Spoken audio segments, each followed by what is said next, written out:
Hello, everybody. It's Neil Foley from the Business Growth Club. I'm really pleased today to be talking to a lady I've known for quite a while, Sophie Cater from Cater Family Cars. Good morning, Sophie. How are you? Good morning, Neil. I'm very good. Yourself? Yeah, very well, thank you. We're going to hope to achieve today is to look at what it's like being a female working in a very much a male-dominated environment. So we're into cars, as we said, and if I talk you through where we are at the moment, we're in the office department for the unit. So we're in Bunwell. Are we in near Bunwell? We're between Bunwell and Spooner Row, just off the main road, so nice and easy to find. Easy to find. It's blowing a gale, so it's freezing cold. So we've got our gloves and hats on, but it's a working unit. So let's kick off then, Sophie. And I mean, let me ask you just a very open question. What's it like being a female working in what is traditionally quite a male-dominated sector? It's definitely very interesting. I'm quite a strong personality, so I can generally hold my own, but you also have to learn to occasionally roll over and pretend to be a docile female because a lot of the men that are in this industry, they'll say, "All right, sweetheart, drop it off there, lovely." And you just have to take it as it is because that's the way the world works. So, I mean, is that a generational thing? I mean, or is it an age? It probably is generational. Like the local garage we work in conjunction with, the gentleman there is 70, and he doesn't mean to be, but he is the most sexist person you will ever meet. He's like, "Haven't you got to go home and cook his tea yet?" And I'll be like, "Nope, I've got paperwork to do, cars to sell, and I pay his wages." But, can have a laugh with him about it, but he is of that generation. Do you think he means it, or is it a jokey type thing? I think he means it, but not in a malicious way. I am just a young woman. I'm 33, but I probably don't look it. And to him, I'm like a little girl out of college. And, he sees me like that. But it's nothing personal. It's not rude. That's just how he sees someone who looks 12 who's a woman. So, how do you, as a woman, then differentiate, or can you differentiate between somebody who is just a generational thing, he doesn't mean it, to somebody who actually has got more of an edge to it and is actually, I really don't like this? How do you deal with that? Well, it really depends on the context and the situation.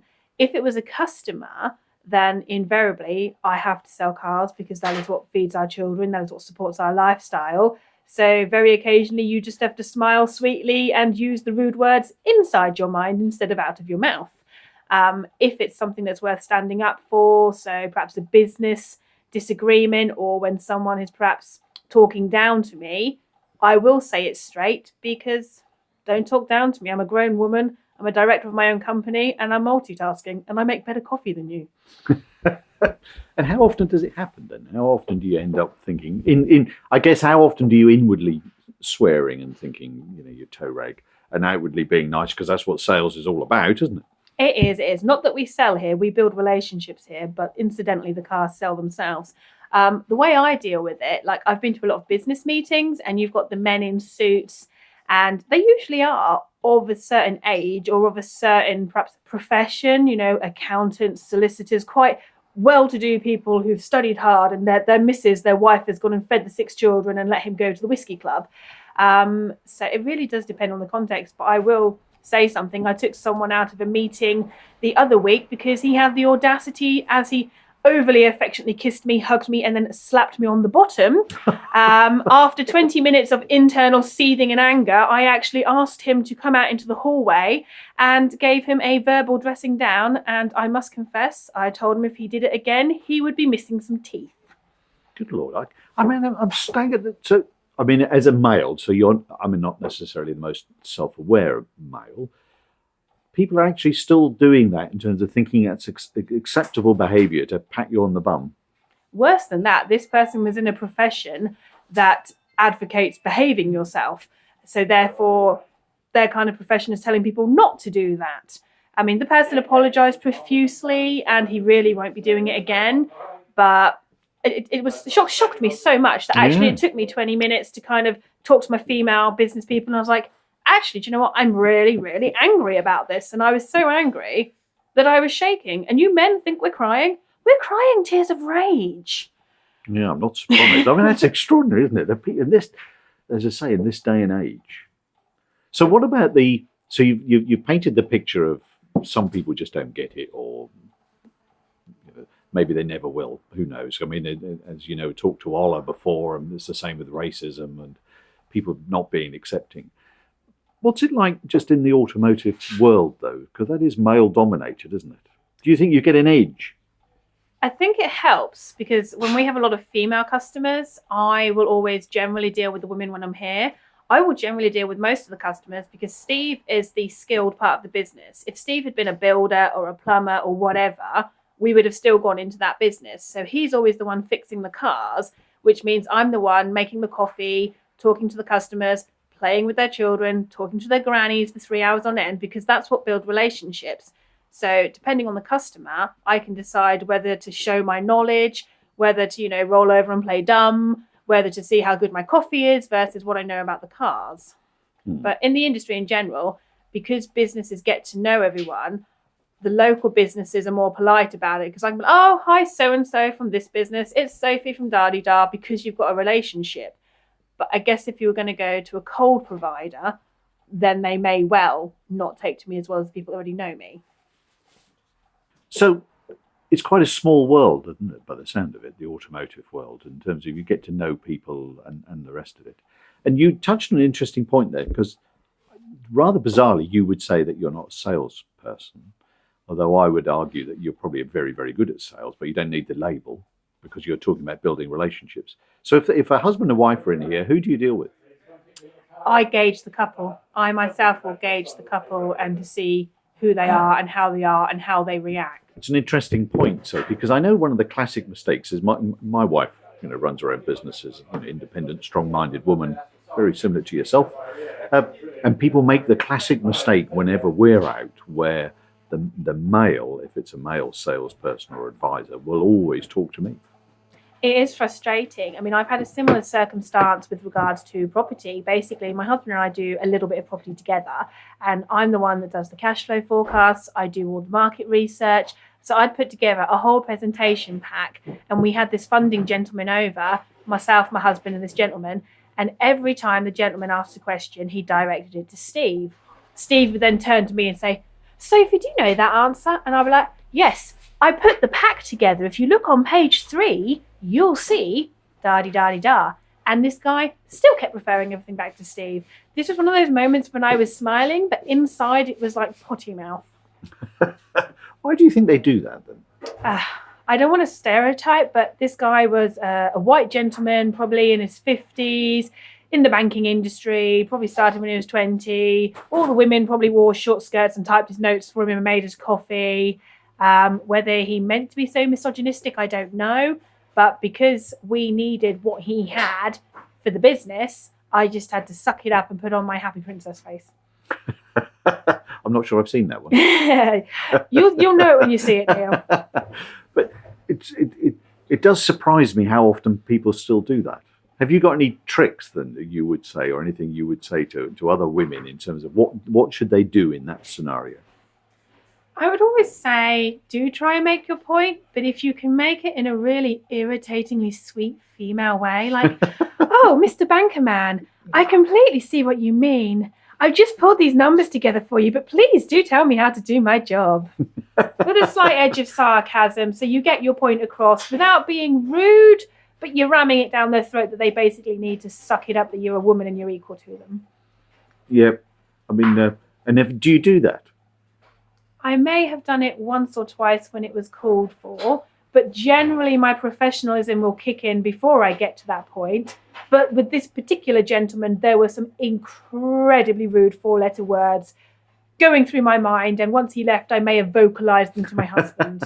That's what husbands are for. Indeed. I think the air was blue. I know in terms of, I've spent a long time in sales, and often I would find that scenario. And the easy way of deflecting is just to look at the other person. Have you ever tried that? Yeah, if I have a couple in here and the husband is quite heavy-handed, in a paperwork way, hopefully not in the backhanding kind of way, I will always ensure to talk to both customers. Yes. Because perhaps this gentleman is used to his mousy little wife sitting there meekly, but I'll talk to him first because he's obviously the alpha male. but then I'll talk to her and bring her into the conversation, because if they're both paying for a car, they should both be on board with it. Yeah, no, definitely. No, definitely. So let's look in terms of networking. I know you've done a fair bit of networking, as indeed I have.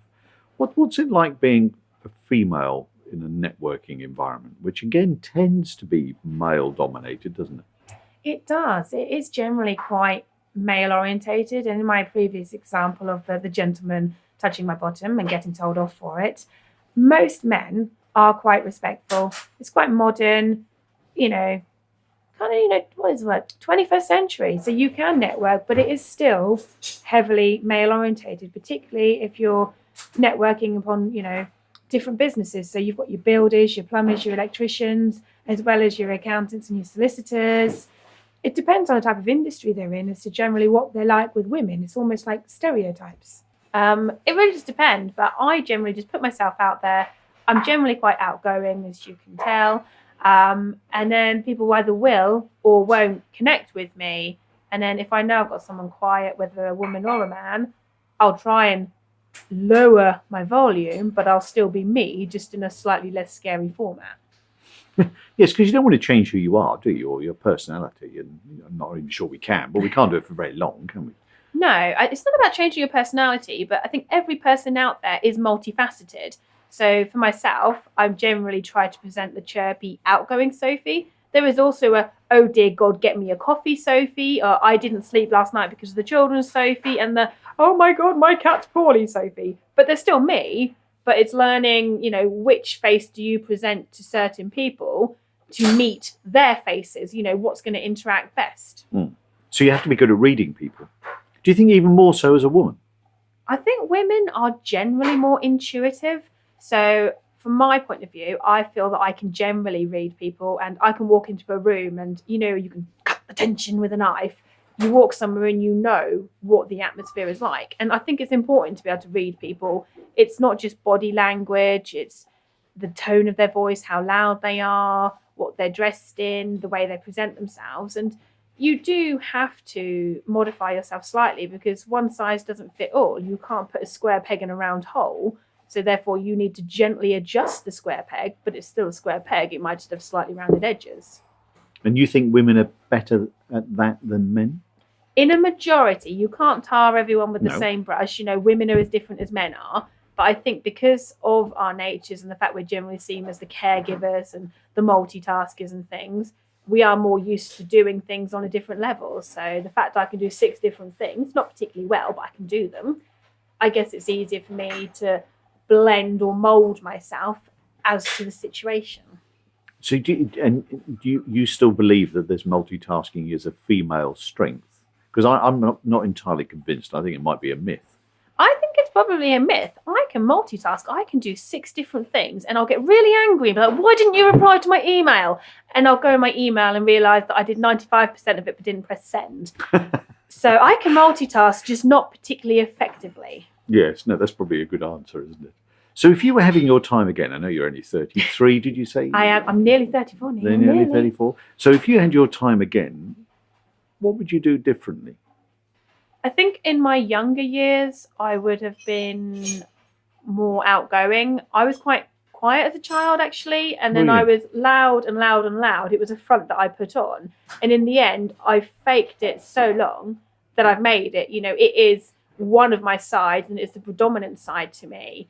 But I experienced a lot. As a young person, I was in accountancy myself before this began. When I first started my job when I was 18, straight out of college, the guy, so the boy, a male, who started the year before me in exactly the same role, was paid £1,000 more than me. And that is pure sexism there and then. My boss at the time was a very strong character, northern character. Women were generally in their place. I was, sent off to make the tea and do things like that. And just the bare fact that he paid his man employee £1,000 more than me for the same role and the same qualifications kind of says it all. And you were aware of that at the time?